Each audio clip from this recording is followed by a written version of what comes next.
चलो, next topic अपना क्या है? इलेक्ट्रिक पोटेंशियल एनर्जी, वैद्युत स्थितिज ऊर्जा। ठीक है ना? अब इलेक्ट्रिक शब्द आ रहा तो सीधी सी बात है, विदाउट चार्ज तो आ नहीं सकता, आवेश तो होगा ही होगा, है ना? अब थोड़ा सा पोटेंशियल एनर्जी को बता दो कि पोटेंशियल एनर्जी क्या है, स्थितिज ऊर्जा किसे कहते हैं? कंजर्वेटिव फोर्स का अपोजिट डायरेक्शन में पोटेंशियल एनर्जी किसी हाइट पर जाकर एनर्जी स्टोर होती है या फिर किसी ऑब्जेक्ट को जो स्थिति में वो है उस स्थिति बनाए रखने में जो एनर्जी स्टोर होती है उसको मतलब पोटेंशियल एनर्जी का मतलब ये हो गया, कोई भी ऑब्जेक्ट जिस पोजीशन पर है उसको उसी पोजीशन में बनाए रखने के लिए जितनी एनर्जी की जरूरत पड़ती है। बाकी निकालने के लिए अलग डेफिनेशन चलता है, लेकिन समझने के हिसाब से अगर हम बात करें कि पोटेंशियल एनर्जी को समझने के लिए कि एक्चुअली में ये है क्या चीज़, तो जैसे मान लो ये एक ऑब्जेक्ट है, ठीक है ना? अब इस ये मान लो पृथ्वी है, अर्थ है, इसको मैंने पृथ्वी से क्या किया, उठा के ऊपर कुछ ऊपर तक लाया। अब इसको इसी पोजीशन में मैं बना के रखा रहूं, तो इस पोजीशन में बना के रखने के लिए जितना इसके इसमें एनर्जी लग रही होगी वही इसकी क्या कहलाएगी? Potential energy. अब पोटेंशियल एनर्जी किस ऑब्जेक्ट के पास है कि नहीं है, इसको कैसे पता करते हैं? ये कैसे पता चलता है कि उस ऑब्जेक्ट में पोटेंशियल एनर्जी है कि नहीं है, उस वस्तु में स्थितिज ऊर्जा है कि नहीं, ये कैसे पता चलता है? पहले तो ये क्लियर हुआ कि पोटेंशियल एनर्जी समझ में आया कि होता कहाँ है। किसी भी ऑब्जेक्ट या सिस्टम का एक पोजीशन यानी स्थिति बनाए रखने के लिए कंटिन्यू, ठीक है ना, कंटिन्यू बनाए रखने के लिए जितनी एनर्जी लगती है, या ये बोल सकते हो उस स्थिति में ऑब्जेक्ट को बने रहने के लिए जितनी एनर्जी उसके पास क्या रहती है, स्टोर रहती है। ठीक है ना? लगती है, या ये बोल सकते हो कि ऑब्जेक्ट में स्टोर रहती है वो एनर्जी। उसी एनर्जी को क्या बोलते हैं, उसी ऊर्जा को क्या कहते हैं? Potential energy. ये अपना समझने वाला है, ठीक है? क्लियर? लेकिन अब जरा ये बताओ कि हमको ये कैसे पता चलेगा कि किस ऑब्जेक्ट के पास पोटेंशियल एनर्जी स्टोर है? ये कैसे पता लगाएंगे किस ऑब्जेक्ट के पास पोटेंशियल एनर्जी यानी स्थितिज ऊर्जा है? हमको बता दे। जैसे आपने ये 18 ऑब्जेक्ट 18 एग्जांपल लिया था, ऐसे उठाया था आपने, जब आप उसको छोड़ देंगे और ये मूव हो जाएगा, मतलब अपनी पुरानी अवस्था में वापस आ जाएगा। हाँ, तो इसका मतलब ये कि इसमें पोटेंशियल एनर्जी स्टोर थी। मतलब कहने का मतलब ये है कि जैसे कोई ऑब्जेक्ट जिस पोजीशन पर है उस पर जो भी एक्सटर्नल फोर्स लग रहा है, उस एक्सटर्नल फोर्स को हटाते ही वो ऑब्जेक्ट अगर अपनी पुरानी अवस्था में वापस आ जाता है, तो इसका मतलब ये है कि उसमें पोटेंशियल एनर्जी स्टोर थी। यानी जैसे ही छोड़ देंगे तो ये वापस अपनी जगह पे आ जाएगा ना। इसका मतलब यहाँ पे जब ये आया था तो इसने कुछ एनर्जी स्टोर कर ली थी, और जैसे ही छोड़ दोगे तो वो वापस अपनी पुरानी अवस्था में चला जाएगा। समझ गए? लेकिन अगर मान लो जैसे अब ये ऑब्जेक्ट है, मान लो यहाँ पे रखा हुआ है, ठीक है ना? ये अब मैंने इस पर एक्सटर्नल फोर्स लगा के इसका पोजीशन मैंने क्या कर दिया, चेंज कर दिया। अब जैसे एक्सटर्नल फोर्स हटाऊंगा ये अपनी पुरानी अवस्था में आया क्या? इसका मतलब इसमें पोटेंशियल एनर्जी नहीं है। आया समझ में? हाँ, स्प्रिंग, हाँ स्प्रिंग को खींच देते, पकड़ के रखे रहते जब तक, ठीक है, जैसे ही छोड़ देते तो वापस चला जाता। मतलब स्प्रिंग में भी पोटेंशियल एनर्जी स्टोर होती। तो वो नीचे के लिए है ना, कि जब ऊपर से नीचे लाते हैं तब के लिए।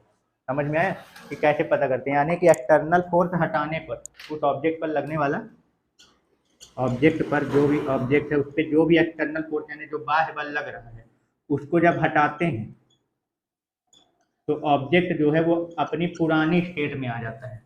क्या आ जाता है? ऑब्जेक्ट पुरानी स्टेट यानी पुरानी अवस्था में वापस आ जाता है।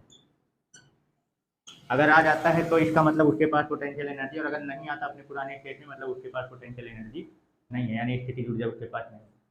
तो यहाँ तक कहानी समझ में आई? तो समझते हैं इलेक्ट्रिक पोटेंशियल ऑफ चार्ज। ठीक है ना? Electric potential energy of charge मतलब कि आवेश का स्थितिज ऊर्जा कैसे निकालेंगे। तो देखो, हमने क्या बोला कि किसी भी ऑब्जेक्ट को या सिस्टम को एक पोजीशन पर बनाए रखने के लिए जितनी एनर्जी लगती है या जितनी एनर्जी उसमें स्टोर रहती है वही उसकी पोटेंशियल एनर्जी कहलाती है, स्थितिज ऊर्जा। ठीक है ना? समझना, चार्ज से रिलेटेड बात हो रही है तो पहले एक चार्ज मैं ले लेता हूँ ये, ठीक है ना। अब इसकी चार्ज है तो इसके चारों इलेक्ट्रिक फील्ड भी होगा, ये ले। अब क्या करना है, जैसे ही मान लो आप क्या एक यूनिट पॉजिटिव चार्ज है, इसको जैसे यहाँ पे अंदर लाओगे तो ये उस पर फोर्स लगाने लगेगा। तो जैसे इसको आप इसके अंदर मान लो, यहाँ से ये मान लो इनफाइनाइट पर है, ठीक है ना। तो यहाँ से मान लो ये पॉइंट ओ है और ये पॉइंट ए मान लो, इसके बीच की दूरी में मान लेता हूँ कितना है, आर,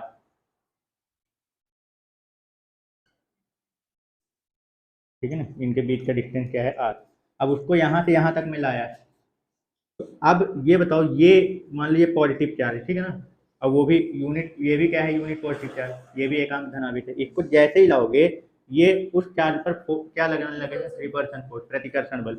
अब उसको मैं यहाँ से लेकर यहाँ तक लाया, अगर मैंने इसको छोड़ दिया वापस चला जाएगा रिपल्सन फोर्स के कारण। इसका मतलब जैसे ही मैंने एक्सटर्नल फोर्स हटाया तो वो जो पॉइंट चार्ज था वो अपनी पुरानी स्टेट में फिर से चला जाएगा।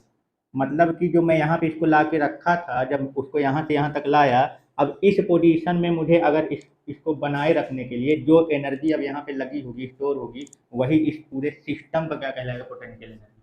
मैं बार बार सिस्टम बोल रहा हूँ, निकाय ध्यान रखना, कभी भी अकेले चार्ज की पोटेंशियल एनर्जी नहीं होती है।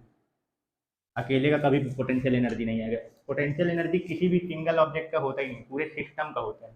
दो लोग या दो से ज़्यादा लोग मिलके उस पोटेंशियल एनर्जी को बनाते हैं, ठीक है ना। यहाँ पे लिख दे रहा हूँ कि अकेले किसी भी चार्ज या ऑब्जेक्ट का पोटेंशियल एनर्जी नहीं होता है, ठीक है ना। सिस्टम का होता है, सिस्टम यानी कि निकाय की पोटेंशियल एनर्जी होती है, ठीक है, समझ गए।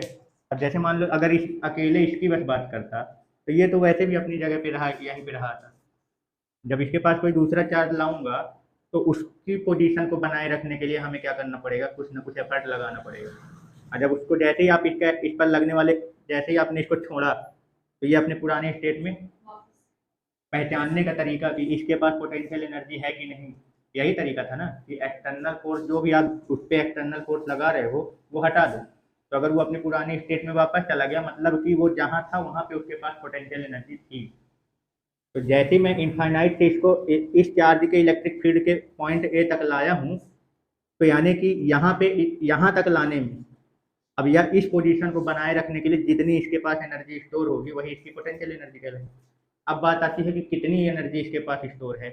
तो यहाँ से यहाँ तक लाने में जितना आपको वर्क करना पड़ गया है, वही वर्क इसमें पोटेंशियल एनर्जी के रूप में क्या हो जाता है, स्टोर हो जाता है।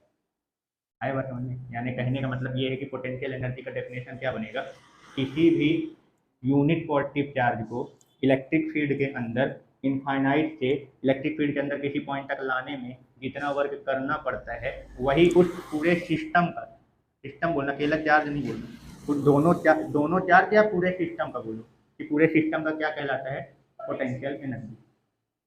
यानी कि हमको क्या निकालना है, इनफाइनाइट से यहाँ तक यानी आर डिस्टेंस तक लाने में कितना वर्क करना पड़ेगा।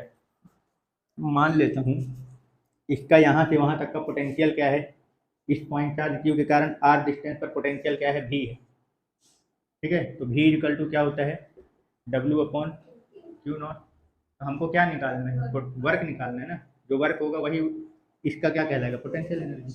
तो वर्क इज इक्वल टू क्या होगा, भी इंटू क्यू नॉट। अब पोटेंशियल इसका आर डिस्टेंस पर potential 1/4 pi epsilon naught into किस चार्ज का पोटेंशियल, कैपिटल क्यू का। तो क्यू अपॉन कितने डिस्टेंस पर चार्ज को ला के रखे हो, आर, और फिर ये आगे क्यू नॉट। ये जो वर्क निकाले हो यही वर्क इसका क्या कहलाएगा, पोटेंशियल एनर्जी। मतलब इसी को आप क्या कर दो, यू से रिप्रेजेंट कर दो। तो U is equal to 1/4 pi epsilon naught into Q naught upon r. समझ गए, ये फॉर्मूला है। किसी भी दो चार्ज को, अब सुनना, किसी भी दो चार्ज को, फॉर्मूला कैसे याद करो, किसी भी दो चार्ज को आर डिस्टेंस पर बनाए रखने के लिए जितनी एनर्जी स्टोर रहती है वो उसकी क्या कहलाती है, पोटेंशियल एनर्जी। और कितना होता है, U equal to 1/4 pi epsilon naught into Q1 Q2 upon r. यहाँ पे पहला चार्ज Q है, दूसरा Q0 है। अगर आप Q1 Q2 लोगे तो यहाँ Q1 Q2 हो जाएगा, समझ गए। और निकाला कैसे जाता है, इनफाइनाइट से जिस पोजीशन का आपको पोटेंशियल एनर्जी निकालना है वहाँ तक लाने में कितना वर्क करना पड़ेगा। तो अपना वही जो फॉर्मूला पोटेंशियल का है वही अप्लाई करना है, V equal to W upon q naught. Q naught को ला रहे हैं, इसको इधर भेज दो तो W equal to V into Q naught हो जाएगा। ये V जिसका इलेक्ट्रिक फील्ड है जिस चार्ज का, उसका पोटेंशियल निकाल लो आर डिस्टेंस पर, यानी जहाँ पर दूसरे इस चार्ज को ला के रखे हो वहाँ तक का पोटेंशियल क्या करो निकाल लो। 1/4πε0 इंटू क्यू अपॉन कितनी दूरी पर है ये यहाँ से आर डिस्टेंस पर, ये हो गया। और ये क्यू नॉट जो लाए थे वो यही अपना यही वर्क जो है क्या कहलाएगा इसका पोटेंशियल। तो कितना हो गया 1/4πε0 into Q naught upon R. ठीक है, चलो यही है पोटेंशियल एनर्जी में। अगर अपना अगला क्वेश्चन मैं पूछ रहा हूँ, पोटेंशियल एनर्जी का फॉर्मूला समझ में आ गया कि कैसे आएगा, अब फॉर्मूला याद भी रहना चाहिए, ठीक है ना। पोटेंशियल एनर्जी, दो चार्ज के बीच का पोटेंशियल एनर्जी का फॉर्मूला क्या होता है 1/4πε0 into Q1 Q2 upon R. तो Q और Q नॉट की जगह Q1 और Q2 मान लेना, ठीक है। हाँ अच्छा ये बताओ, अगर इन दोनों चार्ज के बीच का डिस्टेंस मैं घटाता हूँ तो पोटेंशियल एनर्जी में क्या प्रभाव पड़ेगा, घटेगा या बढ़ेगा? क्यों?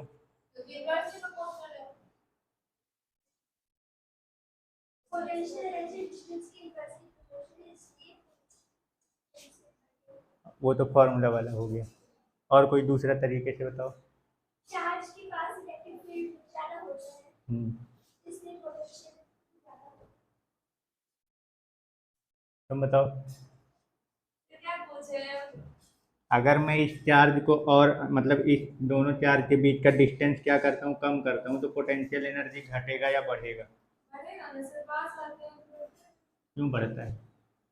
सर क्योंकि हमें उसको आर डिस्टेंस मतलब वो आपको और कम करना है, वहां तक लाने के लिए और ज्यादा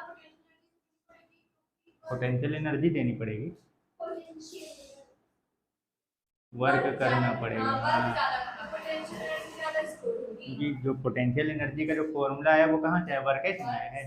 इनफाइनाइट से आर डिस्टेंस तक लाने में जितना वर्क करना पड़ा था, तो उसी आर डिस्टेंस पर बनाए रखने के लिए वही उसकी क्या कहलाती है, पोटेंशियल एनर्जी। अब जितना पास लाते जाओगे तो इसका फोर्स बढ़ता ना जाएगा, तो उस फोर्स के अपोजिट जब इसको लाओगे तो और ज़्यादा ना वर्क करना पड़ेगा। तो इसका मतलब हम जितना ज़्यादा वर्क करना पड़ेगा उसके अंदर उतनी ज़्यादा पोटेंशियल एनर्जी क्या होगी, स्टोर होती जाएगी। तो ये जब ये प्लस था और वो भी प्लस है तब के लिए है, यानी पास लाने में। क्या दो चार्ज को दूर ले जाने में भी पोटेंशियल एनर्जी कभी बढ़ सकती है? अभी यहाँ पे मैंने क्या बोला, दोनों को पास लाए थे ना, तो पोटेंशियल एनर्जी बढ़ रही है। मेरा क्वेश्चन ये है कि क्या इन दोनों चार्ज को दूर ले जाने में, जब ये दोनों एक दूसरे से दूर होंगे, तो क्या ऐसा कोई केस है कि जब दोनों चार्ज को एक दूसरे से दूर करें तब भी पोटेंशियल एनर्जी बढ़े? क्या हो? एक चार्ज नेगेटिव, क्यों? अट्रैक्शन होगा तो उसको दूर ले जाने में फर्क करना। हाँ, मतलब कि जब अपोजिट चार्ज हो, तो समझ में आ रहा है, यानी कि अगर दोनों सेम चार्ज हैं, क्या है, सेम चार्ज यानी एक समान आवेश है, तो इसमें किस केस में पोटेंशियल एनर्जी इंक्रीज होगी?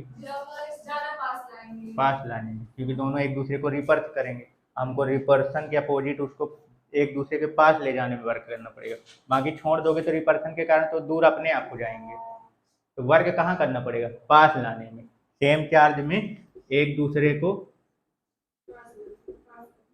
पास लाने में क्या करना पड़ेगा, वर्क करना पड़ेगा।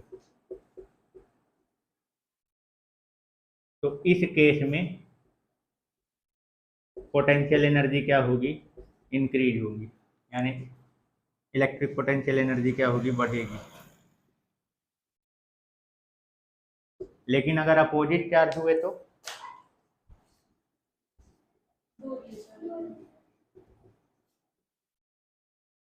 अपोजिट चार्ज यानी कि विपरीत आवेश, तो विपरीत आवेश के केस में पोटेंशियल एनर्जी कैसे स्टोर होगी, थोड़ा बताओ जरा। दूर ले जाने में, मतलब दो अपोजिट चार्ज हैं, वो दोनों एक दूसरे को अट्रैक्ट करते तो पास तो अपने नाप आ जाएंगे, तो हम एक्सटर्नल वर्क कैसे लगाना पड़ेगा, दूर रखने में, यानी कि उनको एक दूसरे से दूर ले जाने में जितना वर्क करना पड़ेगा, तो जितनी दूर तक ले गए हो वहां तक ले जाने में जितना वर्क करना पड़ा वो उनकी पोटेंशियल एनर्जी कहलाएगी। तो अपोजिट चार्ज में दूर ले जाने में बढ़ेगा, छोड़ दोगे तो पास तो अपने यहाँ पे आ जाएंगे, तो उसमें तुमको कोई एक्सटर्नल वर्क नहीं करना पड़ेगा। समझ गए? यानी अपोजिट चार्ज में दूर ले जाने में पोटेंशियल एनर्जी क्या होगी, दूर ले जाने या दूरी बढ़ाने में पोटेंशियल एनर्जी यानी स्थितिज ऊर्जा जो होगी वो क्या होगी, बढ़ेगी। ठीक है, तो यानी इस फॉर्मूले को देख के हमेशा ये मत बोल देना कि दूरी के इन्वर्सली प्रोपोर्शनल, इसके हिसाब से यही निकल रहा है ना कि भाई डिस्टेंस के क्या होता है, इन्वर्सली प्रोपोर्शनल। और जबकि कंडीशन समझ गए ना, तो पोटेंशियल एनर्जी होती क्या है उस चीज़ को ध्यान में रखना और उसके हिसाब से कंडीशन को समझना कि क्या कंडीशन अप्लाई हो रहा है। ठीक है, तो सेम चार्ज रहेंगे चाहे पॉजिटिव हो चाहे निगेटिव, पास लाने में पोटेंशियल एनर्जी क्या होगी, बढ़ेगी, क्योंकि दोनों रिपर्स करते हैं, प्रतिकर्षित करते हैं, तो उनको पास लाने में वर्क करना पड़ेगा। और अगर अपोजिट चार्ज हुए तो हमको उन्हें दूर ले जाने में वर्क करना पड़ेगा, तो उसको दूरी बनाए रखने में पोटेंशियल एनर्जी वहाँ स्टोर होगी, बाकी छोड़ देंगे तो वो वापस पुराने स्टेट में आ जाएगा।